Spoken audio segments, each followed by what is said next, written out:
Tube Tamil வணக்கம்.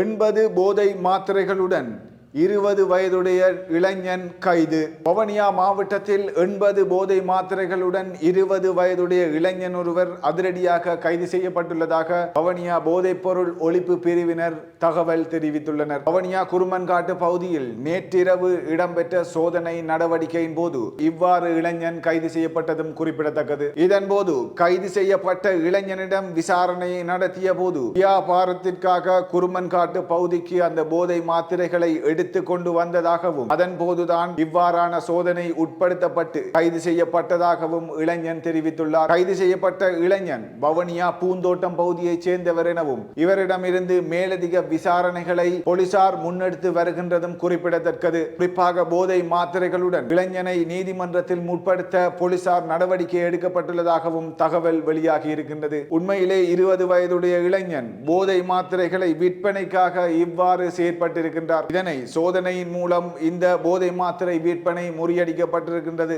உண்மையிலே வடக்கில் போதைப் பொருள் தலைவிரித்து ஆடிக்கொண்டிருக்கின்றது. இளைஞர்கள் சமுதாயத்தில் இவருடைய வயது 20, இவருடைய காலம் எங்கே, இவ்வாறு பல கோணங்கள் பல காலங்கள் இருக்கின்ற மத்தியில் இவருடைய செயற்பாடு எவ்வாறு அமைந்திருக்கின்றது. இவ்வாறு ஒரு போதைப் பொருளை இன்று விற்பனை செய்கின்ற ஒரு இளைஞனாக இருக்கின்றவர் வருங்காலத்தில் பெரிய ஒரு போதைப் பொருளுக்கு அடிமையானவராகவும் பெரிய ஒரு விற்பனையாளராகவும் இருக்க மாட்டார் என்பதில் என்ன சந்தேகம் எழுகின்றது. வருங்கால இளைஞர்களுடைய போக்கு எவ்வாறு அமைகின்றது? இந்த போக்கு தவறான வழியில் தான் எப்போதும் செல்கின்றது. போதைப் பொருளுக்கு அடிமையானவர் அவர் பல்வேறு வழிகளில் பல்வேறு பிழையான விடயங்களுக்கு செல்கின்றார். கொலை கொள்ளை இவ்வாறான சந்தர்ப்பங்கள் அதிகரிப்பதே இந்த போதைப் பொருள் என்ற ஒரு பாவனை வருவதால் தான்.